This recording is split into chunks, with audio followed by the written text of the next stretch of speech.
ஆண்டவரும் இரட்சகருமாகிய இயேசு கிறிஸ்துவின் இனிய நாமத்தில் உங்கள் யாவருக்கும் அன்பின் வார்த்தைகளை தெரிவித்துக் கொள்கிறேன். அருமையான தேவ பிள்ளைகளே, புதிய நாள், புதிய நம்பிக்கை, new day, new hope daily devotion மூலமாக இந்த பரிசுத்தமான ஓய்வு நாளில் உங்களை சந்திப்பதில் நான் மிகுந்த மகிழ்ச்சி அடைகிறேன். அல்லேலூயா. இன்றைக்கு கூட கர்த்தர் நமக்கு கொடுக்குற ஆலோசனை என்ன? புலம்பல் தீர்க்கதரிசன புஸ்தகம் 3ஆம் அதிகாரம் 40வது வசனத்தை கூட நான் வாசிக்க கேட்போம். நாம் நம்முடைய வழிகளை சோதித்து ஆராய்ந்து கர்த்தரிடத்தில் திரும்ப கடவோம். ஹல்லேலூயா, ஹல்லேலூயா. பாருங்க, எரேமியா ஒரு காரியத்தை புலம்புகிறார், ஒரு காரியத்தை சொல்றாரு. நாம் நம்முடைய வழிகளை சோதித்து ஆராய்ந்து கர்த்தரிடத்தில் திரும்புவோம். மாமே, நீங்களை நான் என்ன செய்யணும்?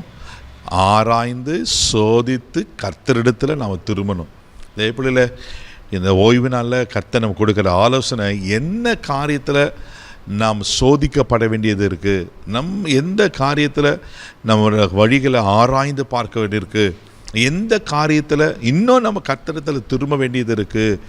இன்றைக்கி ஆண்டவர்களை திரும்புங்கள். ஹல்லேலூயா. இன்றைக்கி நம்ம ஆண்டவர் நன்கு அறிந்திருக்கிறோம், ஆண்டவர் பிள்ளையாக இருக்கிறோம், ரட்சிக்கப்பட்டிருக்கிறோம், அபிஷேகத்தை பெற்றிருக்கிறோம். ஆமேன். பல காரியங்களை நம்ம அறிந்திருந்தோம். நம்ம வழிகளில் கொஞ்சம் தாறுமாறுகள், வழிகளில் ஆண்டவருக்கு பிரியமில்லாத பாதைகள் நம்ம போயிடுறோம்ல. இது உண்மை தானே தேவைப்படையில? அதனால் இன்றைக்கி ஆண்டவர் சொல்கிறாரு, நீங்கள் ஆராய்ந்து சோதித்து என்ன பண்ணினாக்கா கர்த்தரத்தில் திரும்புங்க. எந்த வழியை நாங்கள் ராங் ரூட்டு அடிச்சிருக்கிறோம். சில நேரத்தில் நம்ம அந்த வழியை ஏன்னா பிரயாணம் பண்ணும்போது அந்த வழியை மிஸ் பண்ணிட்டோம்னா அது எவ்வளோ பெரிய பாதிப்பு, அது எவ்வளோ பெரிய போய் நம்ம சேர வேண்டிய அந்த டெஸ்டினேஷனை சேர முடியாதபடி எவ்வளோ பெரிய பாதிப்பு உண்டு பண்ணுகிறது அல்லவா? அதனால தான் நீங்கள் நானும் போய் சேர வேண்டிய டெஸ்டினேஷன் ஒன்று இருக்குது, நம்ம அடைய வேண்டிய ஒரு தரிசனம் இருக்குது, பரலோக ராஜ்யம். ஏன் இயேசு உலகத்துக்கு வந்தார், ஏன் நம்மளை ரட்சித்தார், ஏன் நம்மளை அபிஷேகித்தார், ஏன் நம்ம ஆண்டவருக்கு பிள்ளையாக வாழணும், ஏன் பரிசுத்தமான, இது எல்லாத்துக்கும் ஊழியம், ஏன் எல்லாத்துக்கும் ஒரு மூல காரணம் இருக்குமானா இயேசு திரும்ப வரப்போகிறாரு. ஆமேன். அவர் நமக்காக ஆயத்தம் பண்ணிக்கிற அந்த வீட்டில், அந்த பரலோக ராஜ்யத்தில் அவரோடு கூட 1000 வருஷம் வாழும்படி அவர் ஆமேன் வைக்க போகிறார். அதுக்காக தான் இத்தனை காரியங்கள் தேவப்பிள்ளையில். இன்றைக்கு ஆண்டவர் நம்மிடத்தில் எதிர்பார்க்குற காரியம், நம்ம வழிகள் எப்படி இருக்குது யோசித்து பாருங்கள். யோபுவின் புஸ்தகம் 21ஆம் அதிகாரம் 14வது வசனம் கூட இப்படியா வசனம் சொல்லுகிறது. வாசிக்க கேட்போம்.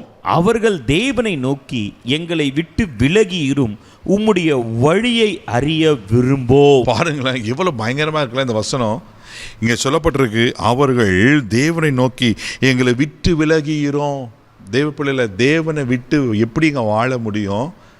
தேவனை நோக்கி இங்கே சொல்கிறாங்க, எங்களை விட்டு விலகிக்கிறோம், உம்முடைய வழிகளை அறிய விரும்போம். உங்கள் வழியில் தெரிஞ்சுக்க நாங்கள் விருப்பம் இல்லை. நாங்கள் சுயமாக வாழறோம், நாங்கள் இஷ்டத்துக்கு வாழறோம். நீங்கள் பலர் இப்படி தான் வாழ்ந்து கொண்டு இருக்காங்க. தேவ பிள்ளையில் நீங்கள நான் அப்படி இருக்கக்கூடாது. நாம் தேவனுடைய வழிகளை அறிந்து கொள்ள வேண்டும். தேவனுடைய வழியில் நீங்களும் நான் நடக்கணும். ஹல்லேலூயா. 2 சாமுவேல் புஸ்தகம் 22ஆம் அதிகாரம் 22ஆம் வசனத்தில் வாசித்தீங்கன்னா தாவீது அற்புதமான ஒரு காரியத்தை சொல்லுகிறார். வாசிக்க கேட்போம். கர்த்தருடைய வழிகளை காத்து கொண்டு வந்தேன், நான் என் தேவனுக்கு துரோகம் பண்ணினதில்லை. பாருங்களேன், கர்த்தருடைய வழியை நான் காத்து கொண்டு வந்தேன், நான் என் தேவனுக்கு துரோகம் பண்ணலை. இந்த ஸ்டேட்மெண்ட்டை நீங்களே நான் சொல்ல முடியுமா? யோசித்து பாருங்கள். இன்றைக்கி ஆராய்ந்து சோதித்து ஆண்டவரே நித்திய வழியில் என்னை நடத்துங்க ஆண்டவரே, ஆண்டவரே நீங்கள் விரும்புகிற வழியில் என்னை நடத்துங்க ஆண்டவரே, அந்த வழியில் போங்க. ஆண்டவர் சொல்கிற இதுதான் வழி, இதே வழி, இந்த வழியில் நடங்களேன்னு அந்த வழியில் நடப்போம். நிச்சயமாக அந்த பரலோக ராஜ்யத்தை சுதந்திரிப்போம். கண்கள் மூடி நம்ம செபிக்கலாம். அன்பு தகப்பனே, உமக்கு நன்றி சொல்லி உமக்கு துதிக்கிறோம், ஸ்தோத்திரம்ப்பா. ஆண்டவரே உமக்கு ஸ்தோத்திரம். ஆண்டவரே, இன்றைக்கு இந்த பரிசுத்தமான ஓய்வு நாளில் நீர் எங்களுக்கு எச்சரித்த ஆலோசனை கொடுத்த நல்ல வார்த்தை காசு ஸ்தோத்திரம்.